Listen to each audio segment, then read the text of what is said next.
like a Hellcat.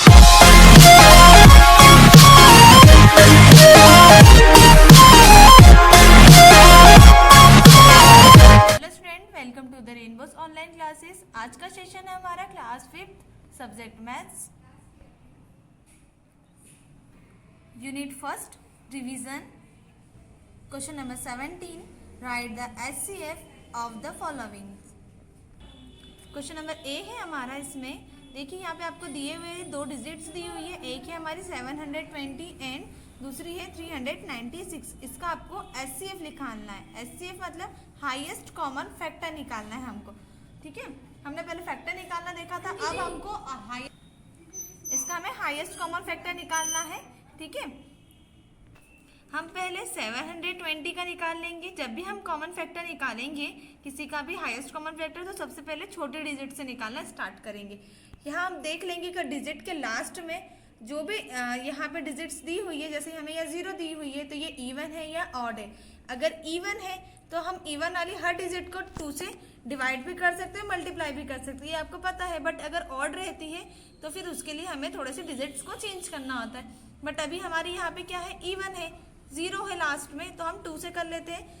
अब देखते हैं 2 से जब हम करेंगे तो 2 के टेबल में 7 कितने टाइम में आता है? 7 तो आता ही नहीं, पर 7 से छोटा क्या है? 6 कितने टाइम में आता है? 3 टाइम में। तो हमने यहाँ 3 लिख दिया। ठीक है, 1 इधर कैरी चला गया, तो ये क्या हो गया? 12। ठीक है, ये क्या हो गया? 12। अब 2 के टेबल में 12 कितने टाइम्स में आता है? 6 टाइम में, तो हमने 6 लिख दिया। अब 2 के टेबल में 0 कितने टाइम में आता है? 0 आता ही नहीं है, इसलिए हमने यहाँ पे 0 ऐसा कैसा एज इट इज उतार दिया। अब ये वाली भी डिजिट जो हमारी है अभी इवन में ही है ना, ऑड में कन्वर्ट नहीं हुई है, तो हम इसे भी 2 से सॉल्व कर सकते हैं। इसको जब हम 2 से सॉल्व करेंगे तो 2 के टेबल में 3 नहीं आते, पर 3 से छोटा 2 आता है। कितने टाइम्स में आता है? 1 टाइम में, तो हम 1 लिख देंगे। फिर 2 के टेबल में 6 कितने टाइम में आते हैं? यहाँ का एक कैरी चला गया, तो ये हमारा क्या हो गया है? 16 हो गया है। ठीक है, प्लस नहीं करना है, उसके आगे लगाना है डिजिट को, तो क्या हो गया हमारा? 16। 2 के टेबल में 16 कितने टाइम में आते हैं? 8 टाइम में, तो हमने 8 लिख दिया और 0 ऐसा कि ऐसा एज इट इज। ओके, अभी भी हमारा इवन वाली ही डिजिट है, तो हम इसको 2 से ही करते हैं। ठीक है, 2 के टेबल में 1 तो नहीं आता है, तो ये हम 2 डिजिट एक साथ में ले लेंगे। 18, 2 के टेबल में 18 आते हैं, कितने टाइम्स में आते हैं? 9 टाइम में, तो हमने 9 लिख दिया और 0 एज इट इज ऐसा आ जाएगा। फिर वापस से ये भी इवन ही है, तो हमने 2 से करा। ठीक है, 2 के टेबल में 9 तो नहीं आता, पर 9 से छोटा क्या आता है? 8 कितने टाइम में आता है? 4 टाइम में, तो हमने 4 लिख दिया। और 1 क्या हो गया हमारा? कैरी चला गया, तो ये क्या हो जाएगा हमारा? 10। तो और 2 के टेबल में 10 कितने टाइम में आता है? 5। अब देखो यहाँ पे थोड़ा सा चेंज हो जाएगा, क्योंकि अभी तक तो हमने इवन से करा था, अब यहाँ पे ऑड वाली डिजिट आ गई है। ठीक है, ऑड डिजिट 2 से डिवाइड नहीं होती है, तो हमें ऐसे डिजिट ढूंढना है जो ऑड को डिवाइड कर दे। तो पहले सबसे छोटी वाली ही डिजिट लेंगे, तो हम 3 से करके देखेंगे। 3 के टेबल में 4 आता है क्या? नहीं, बट 4 से छोटा क्या आता है? 3। कितने टाइम में? 1 टाइम में, तो हमने 1 लिख दिया और 1 इधर कैरी चला गया, तो ये क्या हो जाएगा? 15। फिर 3 के टेबल में 15 आता है, हाँ, कितना टाइम में आता है? 5 टाइम में, तो हमने लिख दिया, तो ये क्या हो गया हमारा? 15। अब ये भी हमारी ऑड डिजिट ही है, तो इसको भी हम पहले सॉल्व करेंगे। सबसे पहले छोटे डिजिट से 2, उसके बाद 3। ठीक है, 3 से 3 के टेबल में 1 तो नहीं आता, तो दोनों साथ में ऐड कर लेते हैं। 3 के टेबल में 15 आता है, यस आता है, कितने टाइम में? 5 टाइम में, तो हमने 5 लिख दिया। अब 3 के टेबल से हम 5 को डिवाइड नहीं कर सकते, क्योंकि अकेला 5 तो आता ही नहीं है, और 5 से छोटा 3 आता है, तो हमारा 2 रिमाइंडर बच जाएगा, तो ये नहीं होगा, ये रॉन्ग हो जाएगा हमारा। इसलिए हमें ऐसे डिजिट ढूंढना है जो 5 को डायरेक्ट कट कर सके, तो वो ओनली 5 है, तो मैंने यहाँ 5 लिख दिया। 5 को 5 से कट करा, तो क्या आ गया? 1। जब ये लास्ट में 1 बच जाए, तो मतलब समझ जाना है कि हमारा ये इसका हाईएस्ट कॉमन फैक्टर निकल गया है। अब हमने 720 का तो निकाल लिया है, अब 396 का निकालना है। इसका भी हम वैसे ही निकालेंगे जैसे हमने 720 का निकाला।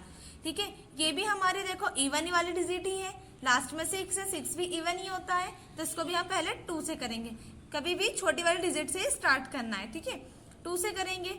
2 के टेबल में 3 तो नहीं आते, पर 3 से छोटी क्या है? 2 कितने टाइम्स में आता है? 1, तो हमने 1 लिख दिया। 1 कैरी चला गया, तो क्या हो गया? 19 हो गया। ठीक है, 2 के टेबल में 19 आते हैं नहीं, बट 19 से छोटा क्या आता है? 18। कितने टाइम्स में आता है? 9 टाइम में, तो हमने 9 लिख दिया। और यहाँ से भी वह एक कैरी चला गया, तो ये क्या हो गया 16। ठीक है, अब 2 के टेबल में 16 आते हैं, कितने टाइम में आते हैं 8 टाइम में, तो हमने यहाँ लिख दिया।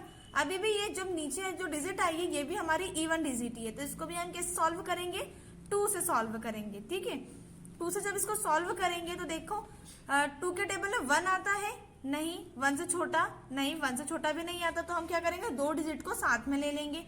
2 के टेबल में 19 आता है, नहीं, बट 19 से छोटा क्या आता है 18, कितने टाइम में आता है, वो भी 9 टाइम में। ठीक है, 9 लिख दिया। अब यहाँ पे एक कैरी चला जाएगा, तो ये क्या हो जाएगा 18, है ना। तो 2 के टेबल में 18 आता है, यस, कितने टाइम में आता है 9 टाइम में। नीचे हमारा 99 आ गया, तो ये जो 99 है हमारा, ये क्या है, अब हमारा ऑड नंबर है, तो ऑड नंबर को हम इवन नंबर से डिवाइड नहीं कर सकते, तो फिर हम क्या लेंगे, ऑड नंबर ही लेंगे। मैंने आपको पहले ही बताया है कि जब भी हम करेंगे सॉल्व करेंगे, तब भी हम क्या करेंगे, सबसे पहले छोटी वाली ही डिजिट लेंगे। तो मैंने पहले 2 लिया, अब 2 से बड़ी 3 लेते हैं। ठीक है, अब 3 के टेबल में 9 आता है, यस, कितने टाइम में आता है 3 टाइम में, तो हमने 3 लिख दिया। फिर अगेन 3 के टेबल में 9 आता है, यस, तो 3 लिख दिया। ठीक है, ये 33 हो गया। अब 3 से हम 33 को भी डिवाइड कर सकते हैं, 3 से जब डिवाइड कर तो क्या हो गया हमारा 11 आंसर आ गया यहाँ पे। ठीक है, अब 3 के टेबल में 11 तो नहीं आते, 11 से छोटा आता है, बट जो बाकी डिजिट बचेगी वो हमारी रिमाइंडर हो जाएगी। इसलिए 11 को हमें कैसे डिजिट से कट करना है, जो पूरा 11 को कट कर सके, तो हमने 11 ही ले लिया। 11 से जब 11 को कट किया तो 1 टाइम में ये हमारा कट हो गया। ये हमारा दोनों सॉल्व हो गए हैं। अब 396 में जो हमने जितने भी चीज़ों से डिवाइड किया है वो लिख लेते हैं हम। 2 3 3 11 और 720 में हमने जिन जिन चीज़ों से डिवाइड किया है वो भी लिख लेते हैं हम। 2 इंटू 2 इंटू 2 इंटू 2 कितने टाइम में 1 2 3 4। ठीक है, 4 टाइम 2 है, फिर 2 टाइम क्या है 3 है, और 1 टाइम में हमारा 5 है।